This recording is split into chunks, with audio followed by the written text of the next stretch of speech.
Hey everyone, and welcome to our first episode of the First Person Podcast of the 2021-2022 academic year. Today, exceptionally, we are not being hosted by our podcast editor, Joey. Instead, I am your host, Alex John, commentaries editor and relevant to the purposes of this episode, resident labor guy. And we have, instead of the usual crew, two guests with us, Allison Harvey and Daniel Joseph. I'm going to turn it over to the guests to introduce themselves, starting with Allison. Thanks, Alex. So, hi, I'm Allison Harvey, and I'm an assistant professor of communications at Glendon College, which is part of York University. And I study diversity and inclusion in games, with a particular focus on people who make games. Hi, Alex. Yeah, thanks for having me. So I'm Daniel, and my name's Daniel Joseph, I guess. Yeah, and so what do? I'm a senior lecturer of digital sociology at Manchester Metropolitan University here in scenic, very cloudy and rainy Manchester. And I research the political economy of digital media broadly, but I've had a long time focus on the video game industry, on digital platforms. So, I've looked at Steam and other kinds of things, and so yeah. And these days I'm really interested in digital infrastructures and inequalities within digital technology, and specifically the way it's made up economically. And the reason we've got this particular panel for you today is our topic for this first episode of the academic year is work in video games. Specifically, we're going to be talking about some of the recent labor actions we've been seeing in the industry and the relationship between, first of all, questions of labor and questions of sort of equitable treatment, equitable work, and how that ties to questions of gender and racial discrimination, which have been big issues in a lot of these recent labor actions, and also sort of connect that to, what it means to make video games generally and what video games are as sort of media objects. And so we're going to be getting into the weeds of the, work side of the industry. And I thought we would start maybe by just sort of going over a couple, one in particular. In the last year or so, there have been two big labor-related controversies in the video game industry, and I'm going to unpack one of them, which is the Activision Blizzard controversy. So just a sort of quick history of that, and then that'll transition us into the sort of broader discussion of this topic. So the Activision Blizzard controversy, and I sort of invite our guests to just sort of jump in if there are any clarifications you want to make to this sort of condensed history I'm going to put forward. But this started in around July 2021 when the state of California filed suit against Activision Blizzard, the sort of, media conglomerate that used to be those two companies and is now just the one, for labor infractions, resulting in a hostile environment for workers, specifically to the detriment of women employees, fostered by what the suit referred to as a frat boy culture in the company. This was sort of coming on the heels of a months, if not years long investigation into working conditions at Activision Blizzard by the state of California. And it's worth clarifying that this pertains to the Blizzard wing of Activision Blizzard specifically. So on July 28th, 2021, so, I think about a week or so after the suit was filed, employees at Blizzard walked out to sort of protest the employer's refusal to acknowledge the substance of the suit. Blizzard somewhat responded to this by giving all their employees the day off anyway. This was sort of largely perceived as a way of downplaying the impact of such a walkout. September 2021, a group of employees at Activision Blizzard teamed up with Communications Workers of America. That's a sort of larger communications union, or CWA for short. And they filed a second suit against Blizzard concerning its management and surveillance of employee communications and enlistment of a union busting firm, in the wake of that first suit. So, that sort of brings us to today, where both of these suits are pending, and there's, this sort of ongoing tension, animosity, however you want to characterize it, between a large number of employees at Blizzard who continue to organize and pursue better working conditions, and management who are largely seem committed to fighting both the suit in court and pushing back against its employees' efforts to organize. This is not the first time something like this has happened in recent memory. earlier. I think it was earlier this year, but in the pandemic, it's hard to say.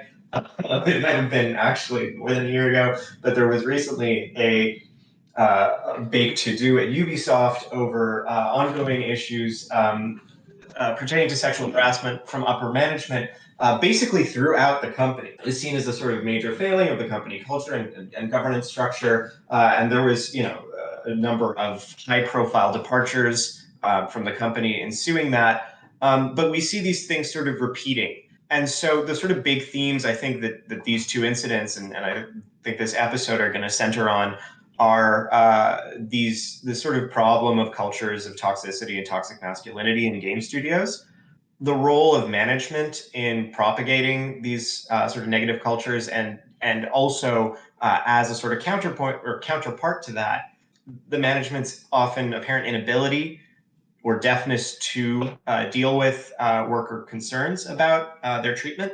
And finally, what I've just put in between a bunch of very evocative tilde is the union question in video games. What it would mean for video game workers to organize, how that would affect game production, and how that would affect their working conditions.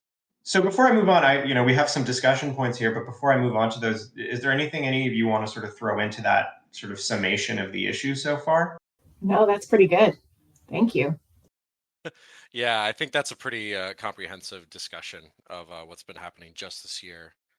And I guess, yeah, it kind of comes on the heels of a lot of other things in the last 5 years, basically around organizing in the workplace. So, obviously we'll get into that. So I guess I'll go to our first question here, which is just sort of almost a descriptive one, but as a sort of way into this topic for our listeners, how, in your esteems, do labor conditions in game development pertain to game studies as an academic discipline? What is the sort of relevance of these issues to current or aspiring scholars of video games, and also to research on games?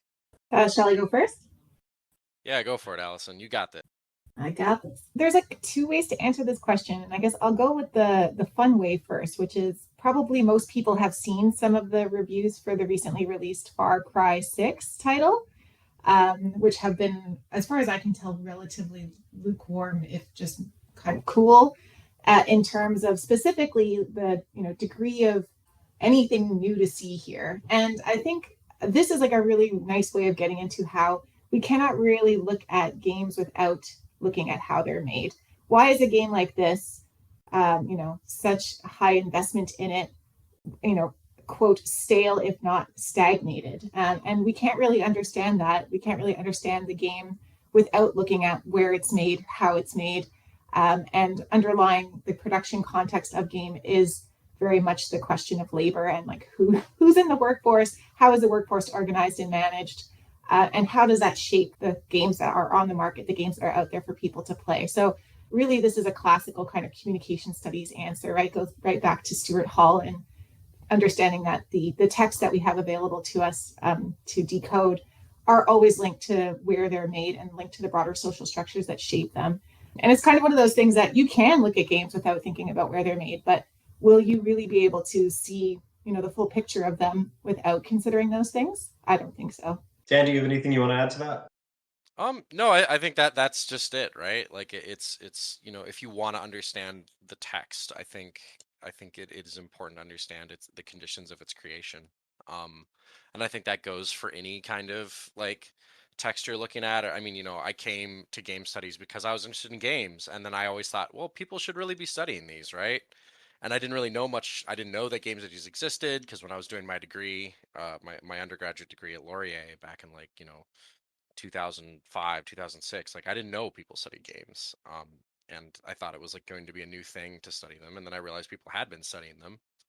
But for the most part, people really hadn't been studying how they were getting made. And I think what's been great is that we have seen so much fantastic research in the last 15 years that have really taken that as a challenge to kind of break apart what games are and understand their context and kind of, I think, get to the deeper elements that are shaping what we're seeing.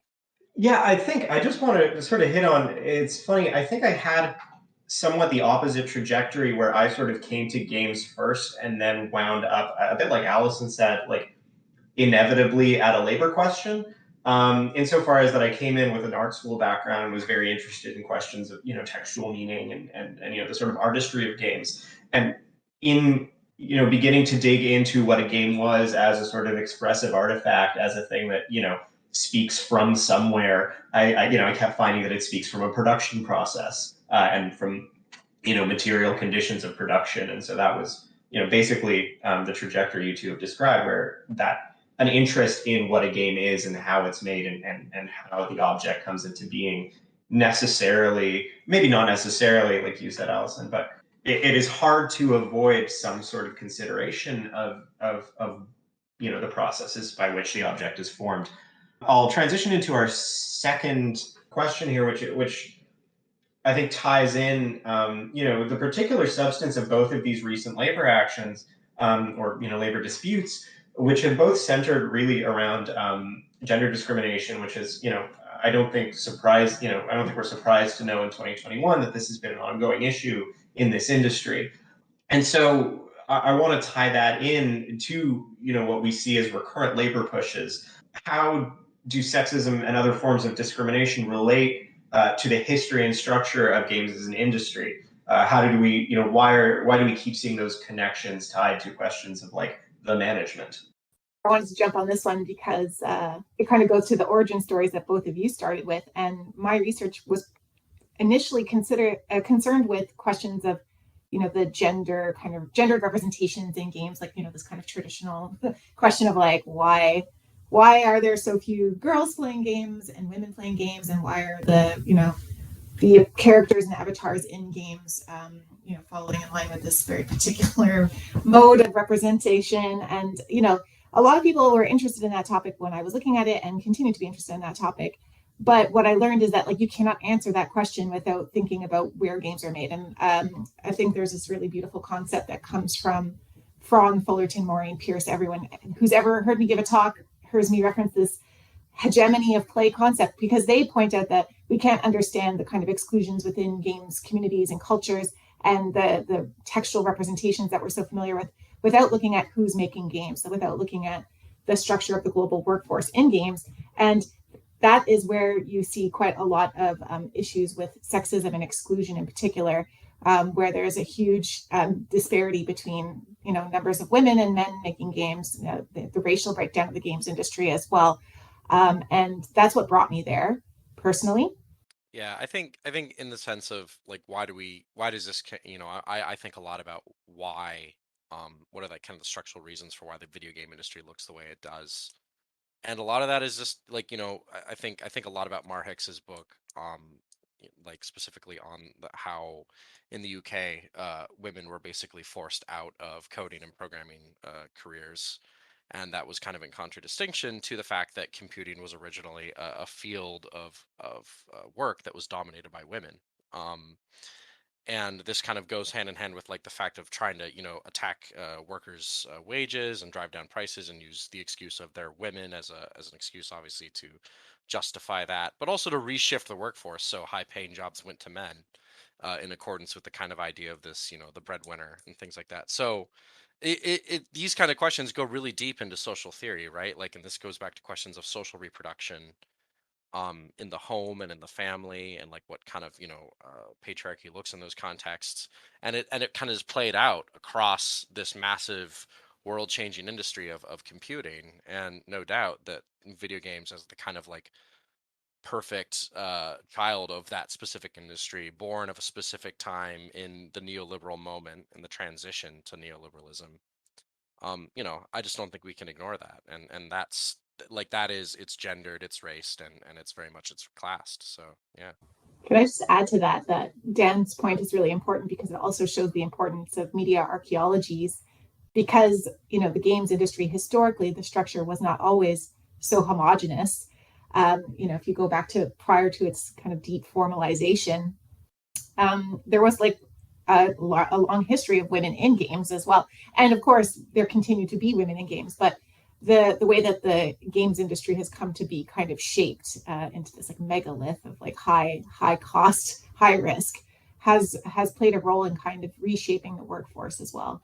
there's an interesting book, or I don't remember if it's the whole book or a chapter therein, but on that transition you're discussing, Allison, in Graham Kirkpatrick's Computer Games and the Social Imaginary, I believe is the title. And there's a bit where he looks at the sort of paratexts around games and the gaming magazines in particular, and sort of traces a transition in those texts from the I want to say the late 80s to the early aughts, where it sort of transforms from, almost a consumer catalog, or, not less explicitly gendered, hobbyist publication to the sort of, teen hyper masculine identity it had in the late, by the late 90s with, figures like the Rockstar game dev and, the ascendance of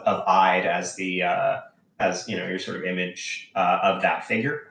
And so that, it is important to flag that as a historical process as well. And another thing I want to flag that I think comes across really strongly in the two cases I know I mentioned earlier, so Activision Blizzard and Ubisoft, is the fact that in both cases it's not framed. This is an important thing, I think, when for scholars newer to the topic, is that these forms of structural inequality and discrimination are not framed in those instances as, like, for example, explicitly discriminatory hiring practices.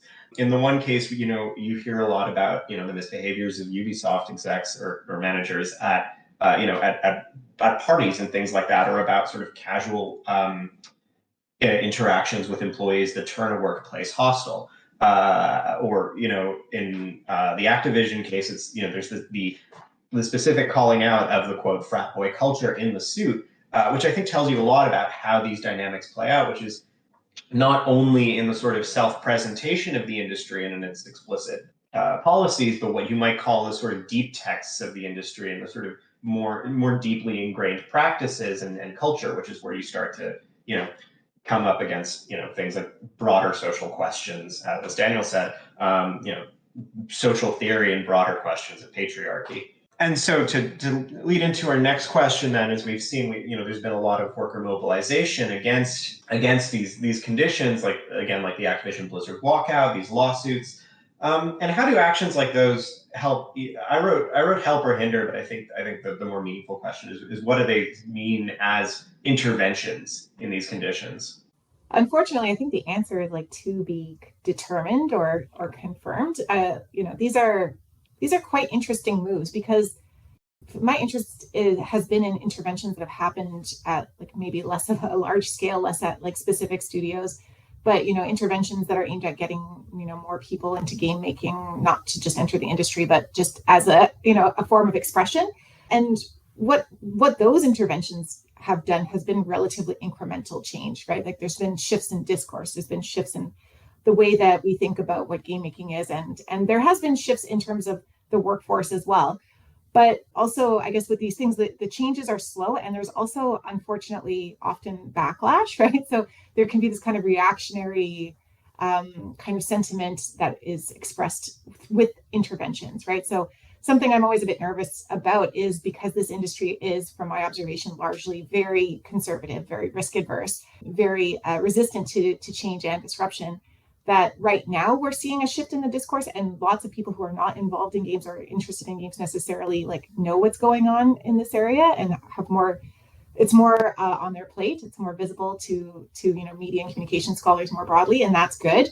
But I'd be interested in asking this question 2 years from now, when it's not so fresh, to see like what has actually changed. Yeah, I think what's interesting is that like, these kinds of walkouts and other kinds of like worker actions, like not necessarily strikes, they have been going on in the games industry. There are a lot of examples in the 1980s. Like, I don't know if the 1980s, I know there was discussed worker action at Sierra Online quite a long time ago, and then there was also discussed worker walkouts and things like that discussed at Surtech, which was the developer of what's it called?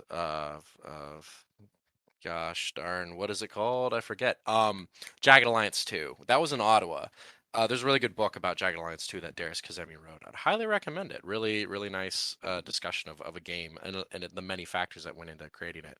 And he did unearth like a story of worker resistance. And so these kinds of things, and oftentimes, like, the key thing here, I think, I always say this, like, in the game industry, salaries are relatively higher than the median and the average in most places. So oftentimes they're not going to be strikes around or actions around like pay, but often related to like workplace equity issues and other kinds of things. So we have, like workplace culture and, having a healthy workplace culture often are the driving force of these kinds of things. So I think that's one of the things for me is that what we're seeing is a number of actions not focused on like kind of bread and butter issues, but more on kind of the fact that like people are like there's some serious organizational problems within these massive multi-billion-dollar companies that need serious rectification that HR departments aren't going to aren't going to help with, right? And I think that's for me that will change. I think with time,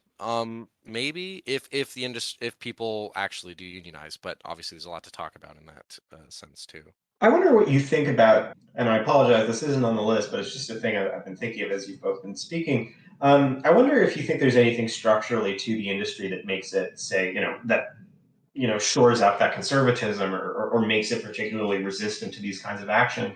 I'm thinking, for instance, of it's a highly precarious industry, for instance, which I could imagine making it would make it maybe more difficult for organizations to take root. Do either of you have any thoughts on that? 100%, right? And this investment in blockbusters that like, and that's just referring to like one segment of the industry, but there's still this kind of this idea that you have to put like a lot of money and a lot of labor into these one things that will ensure your success next year. That makes you very, very wary of doing anything differently. And this is not just like based on anecdote, it's based on the research that I've done with people who are even in HR trying to change things in the games industry, like trying to deal with issues around harassment, trying to think about inclusion and inclusivity more proactively.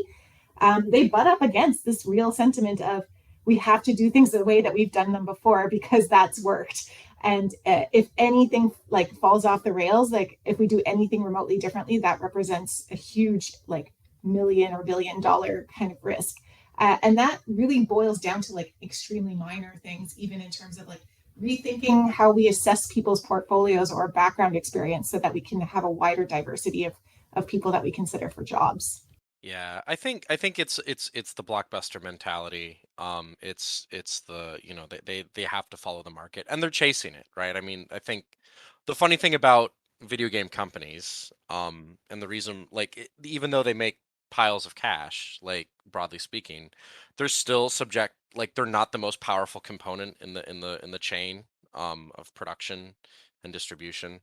They like there are a number of other organizations specifically now with platforms and stuff like that that are rising and really challenging their ability to shape their own markets in the directions that they want. And I think that is also the kind of thing where it's like, whether you're big or small game developer, the power of platforms is shaping your business models. And so there is a kind of, I think there's that on both sides of the equation that it's very hard for them to feel like they have room to change structurally at that level.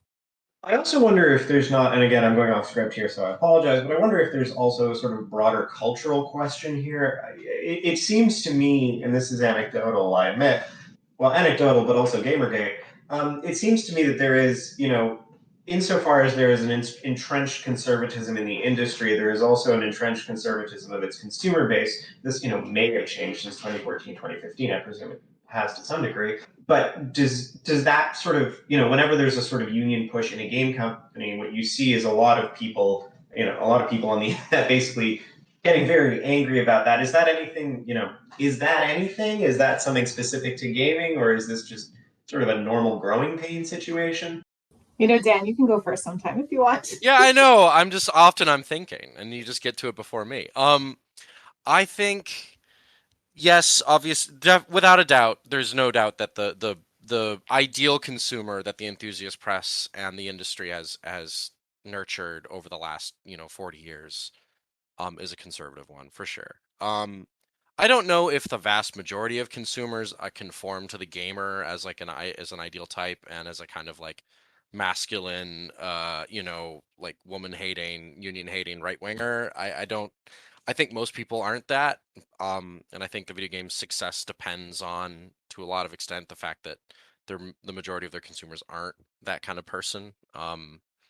They need to go big, right? They need to go wide with who they're marketing to. But I think that definitely plays a big role in fandom and in cultures that are the ones who are most likely to speak up about the makeup of the companies that they're buying games from, for sure. And I think, and also to kind of go back to the other thing about the precarity of the industry, like, when I was doing, so one thing, like I forgot to say it earlier, but like I was quite active in Game Workers Unite, both setting it up kind of internationally, but also working with people in Toronto to get that set up. And one thing is, like, when I was doing events, like everyone who's really keen on this kind of stuff, they're young, and that's because the industry is young. And Allison knows a lot more about this than me, but like, we know that most people leave the industry in their 30s, and they go and work in other tech sectors that have more stable jobs and better hours, right? And so there's definitely a brain drain of experienced old timers who know what the industry is like, and the kind of people who are going to be like, yeah, well, if we get a union, that's going to matter 5-10 years from now, because most people, I think, are afraid that they just won't be there for that long in the first place. Yeah, that's a huge structural challenge. Thanks for raising it. Like the games industry is like constituted largely of flux and people who have been around since the very beginning. And there's like this is like a weird divide that there isn't really a whole lot of like the middle there. And so if there's all the sentiment towards like greater, EDI, right? Like equity, diversity, inclusion, and like thinking about labor movements, it is largely at that level of people who are relatively powerless and junior in the industry. And will they still be there later? I don't know. I've heard time and time again about resistance from the C level to these kinds of activity, which is of course the people who have been there for a long time, who probably don't need to interview for those jobs because they just get like shuffled around because people know them. And that is a really big challenge. And also in terms of culture, I guess I would say more largely things maybe are changing, but there's been like anti-union and anti-labor sentiment that's been really dominant and pervasive in our society for decades. And any union is like really, any labor movement is working against that kind of a broader sentiment, even though we are all laborers. Yeah, I think that's something that is sort of has been an adjustment for me as someone who, first of all, doesn't come from like a sort of labor, like a labor family or a union family, I guess you could say. And then also, basically just moved through the higher education system into a union job. And that was my first real encounter with, I guess you could say labor organization in any real degree. I think it's sort of, I guess for me, and then as, someone with that background and someone who's also grown up in a generation where unions were barely a thing I heard talked about, that sort of that negativity, I think, can be hard to see. That resistance can be hard to see because it's so pervasive. And so I guess one thing there's a sort of speculative question I think that comes from this, which is what might a more organized or a more unionized games industry look like? I think, I think I don't think it would be that different. Like in terms of like the actual structure, like big industries can have unions. And we're starting to see, for instance, like what happened. Like I think the best example is to like kind of like look for is what happened in digital media. Look at what like number of digital media startups and stuff like that. They did unionize, right? They got good contracts, or at least better contracts. They're able to kind of figure out their position in relation to management, hold management to account. Not obviously not change everything overnight, but like engage in that kind of work to change like some of the issues of their workplace. And basically business has continued as usual, right? And I think that's the thing is, like, and gaming companies, in Europe, for instance, have unions. That is not uncommon, right? In France and in the Nordic countries and stuff, like it is quite normal to be in a union shop making games. It's not that, and that's because of different industrial labor relations and things like that in different places. But in North America, it just hasn't caught on for a variety of reasons, mostly because it's very hard to get a union set up in those places. And here in the UK, unionization is even harder to get set up because you don't have like basically like a union shop is like not legal. You can't have closed shops in the UK. You basically can just have people sign union cards and the union can help them at their job. But it's not like you can put everyone on strike unless every single one is a member of a union. So it'll depend on country and location and the kind of the way that they've unionized in individual places. But I don't think the industry would look structurally that much different. But I think it would obviously change the relationship of the workers to the kind of work that they're doing. Yeah. Thanks, Margaret Thatcher. That's all her doing. It's so frustrating. I'm currently balloting right now for industrial action again, so this is really top of my mind. Did you know that, like, hot off the presses today, the IGDA developer satisfaction survey came out, and so there was some questions asked about the shape of the industry there, and there's quite a lot of division. The shape of the unions there, and there's like a wide disparity in opinion on whether it should be employer like based, whether it should be nationally based, whether it should be occupation based. So I think this is a very big question mark about how the unionization would take shape in games still. Yeah, and that's one thing that we had to, because we talked with IATSE, we talked with a number of different unions, and they all have different models, right? The CWA is a classic industrial union, right? They try to unionize everyone at, in a certain profession and at a shop, right? So that's very different from, what we associate with the film industry, where they, different sections of the production itself are unionized differently and, based on profession. And so it is a big question. I have a feeling it's probably going to be the industrial model, but things could be different. And it like yeah, it would really I think it'll be patchwork, and I think it'll be based on state by state in the U.S. In Canada, probably similar. I want to transition that we've been speaking a lot about the sort of sort of labor organization in the industry in general. I want to circle back to this particular episode. We started off with the Activision Blizzard incident, or controversy, or however you want to term it. I think we've maybe already sort of answered this, but I guess just to get it in clear terms, does it seem to either of you that this latest episode represents anything in particular, any kind of shift in the broader history of game work, or is it sort of part of that slower evolution we've been seeing or hoping that we will see? I have a cranky answer to this. Sorry. It's because to me, it's like, it's the same thing that happens over and over again in a way. And it's great that there's more visibility and more attention being paid to issues.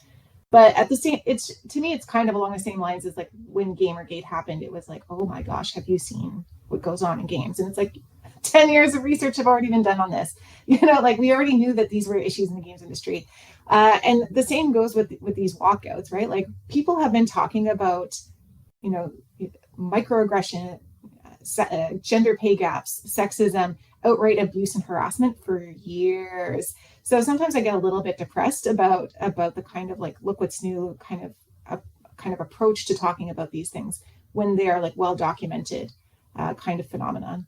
I think it's like none of this is new. We know it's been happening. I think what it shows, and it's good that people are starting to act and they're starting to move collectively on it, which is very different than, I remember being in the room where, HR people from these companies would come and say like, we're really changing the playbook around this kind of stuff. And we're really trying to figure it out. And you know what? Some of them really have been, but I think, as someone who I do casework for my union, and one thing is like, I'm in the room when union members go and confront HR about problems in the workplace. And I've been there when HR has completely, absolutely messed up casework, something that they're supposed to fix.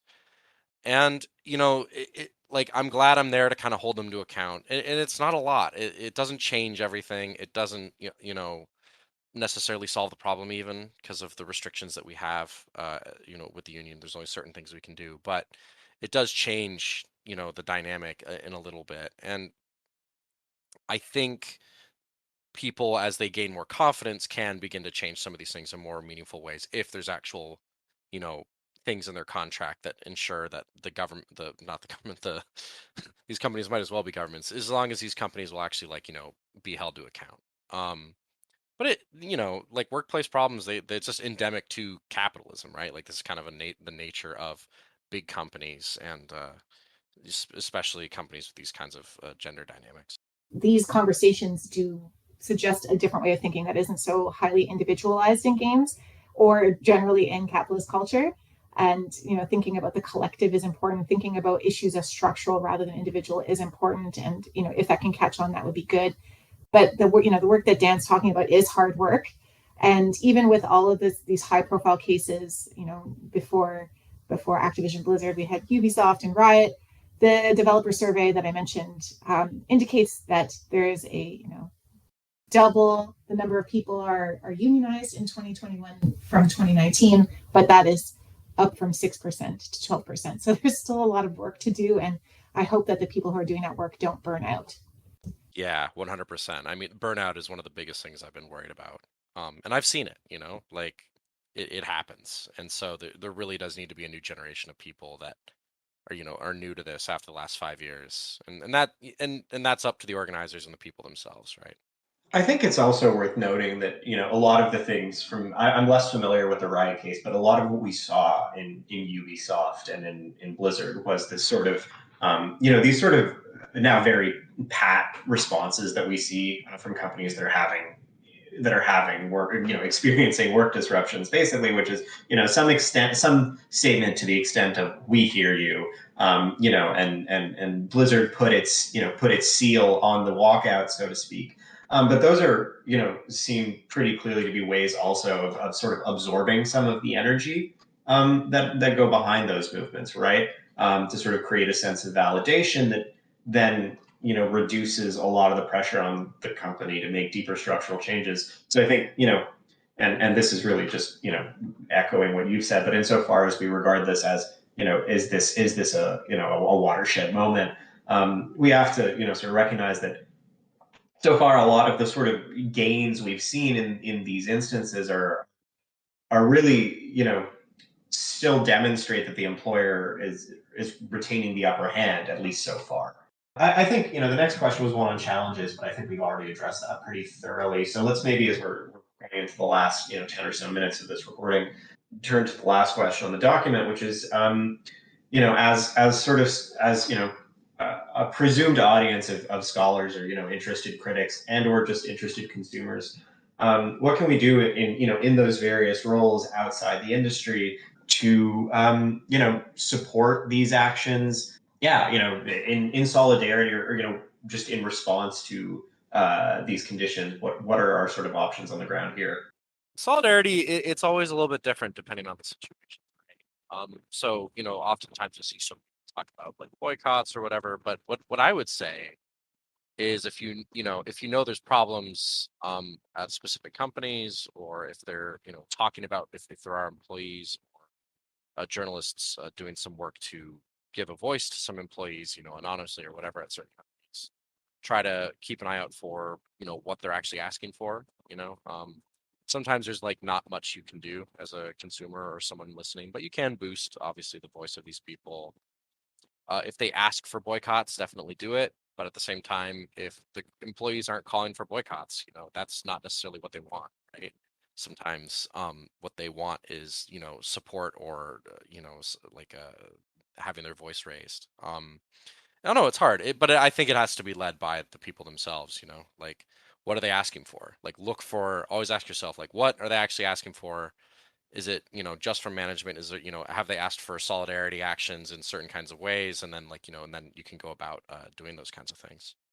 It's an interesting question because we're talking about how difficult it is even for the people who are working in the industry to make change. So, sometimes it really seems like it's impossible for the, everyday person as a researcher, as a student, or as a consumer to do something.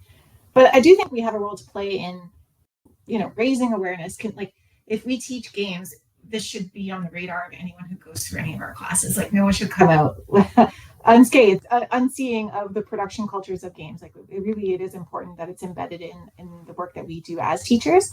And I was working on a project with game students, people who were training to work in games industry, big or small, and a lot of them were not actually aware of unionization efforts. So I think, using our platforms as teachers, if that's who's listening, it can have a big impact. And you might be surprised even if you think, oh gosh, it's everywhere. Don't forget we're operating in our own particular bubbles of information. So, use the opportunities that you have to share information more widely, I think is something that's quite important, because you don't know how it's helping or what kinds of new ways of thinking it could be introducing to people. All right. Well, I think that takes us to the end of the prepared discussion material for this. Do either of you have any sort of comments you want to make in closing? I guess I would say one challenge that we didn't talk about, that is also something that we can continue to dispel in how we talk about things, is this ongoing way that the games industry refers to itself as like immature / young. I mean, how old is the games industry, right? Like, it's like, it would be like your middle-aged uncle describing themselves as immature or young. Like, we got to hold that to account, because that's used as an excuse for all kinds of ills and harms that are perpetuated there. Yeah, it is funny to think about. Like, yeah, it's like it's young in the terms of like it only started in the mid 20th century, but like it's a very old, right? Yeah. It's also worth noting, I mean, as you did earlier, Daniel, that it basically systemically ejects anyone over the age of 30 unless they're in a C-suite position, which, I think reinforces that positioning of the industry as young, but at least in terms of demographics, but also speaks to, again, a lot of these deeper problems, which is it's hard for people to stay in the industry for a long time and to really, sort of put down roots and establish any kind of security in it. Yeah. No, and so like one thing I've been kind of interested in, like in terms of like I guess my approach to how I've been researching the industry as of late I've one thing also, like if you know anyone who's tried to do research on game workers, it's actually very difficult. And so, and this is in large part because of the conservative and secretive nature of the industry. But there are lots of ways for us to do the kind of research that unearths like, components of the whole industry that make it troubling and frustrating and a kind of like I guess like a bad place to work, right? And so, if you are interested in these things and you're like you think the only option is to try and find workers and interview them, certainly that is, go with God, do your best to get in touch with them. But there's so many other elements of the production and distribution and consumption of games that need attention. And I think by looking at that, there's actually a lot of opportunities to, kind of pull apart this industry and make sense of it, and show the ways it's kind of like structurally built like this. And so, I've been looking at platforms, but I think there's a lot of work to be done on distribution generally. There's a lot, to looking at the changing nature of how consumption is, where are people buying stuff and how are they buying it? The business models of these games and things. There's lots of ways to kind of, I think, look at this industry and really make sense of it on its own terms and kind of, like unearth stuff, right? Like that's the best thing about being a researcher, is that we have the time and the resources to look into these things. So that's kind of what I'm most excited about, I guess, and like what I'm most interested in these days, like other ways to pull it apart. Yeah, thanks. And I guess my closing remark is, turns out to be sort of piggybacking on the points you two raised, where insofar as talking about our own research, my research is currently primarily focused with tabletop role playing, and so I wanted to use this sort of closing moment to shout out a recent and very interesting unionization push at Paizo, which are the publishers of Pathfinder RPG, and I believe the second largest publishers in the role playing space, or they were a few years ago. I believe they still are. So basically, around a month ago, employees, after like a really unceremonious firing, which had some, sort of gender biased components to it, employees of that company started sounding off on what was seen as, a generally just sort of discriminatory attitude and lack of accountability from the upper management, including issues around unfair dismissals, poor pay, and poor labor conditions. And 30%, over 30 members of Paizo staff announced that they were forming a union I want to say about a week ago. This is a very small company where 30 staff actually makes up a majority, I believe, if not a super majority of the staff. and they've demanded that, so far their demands are restricted to the employer must recognize this union. In addition to that, Paizo is a company that relies heavily on freelance labor, which again is sort of an interesting look at how this particular subsector of gaming functions. Most people who write role-playing game materials for Paizo are not regulars at the company. They're freelance writers. But the employees of Paizo have been joined by over 40 of their regular and most prolific freelancers who have been withholding labor for a month in solidarity with the union. This is a really interesting action. It's the first of its kind, or certainly of its magnitude in role-playing games. And if recognized by the employer, well, they've already filed for sort of recognition by some larger union in the US, the name of which I don't remember right now. So in that sense, they're already on track to become the first union of tabletop role-playing game workers.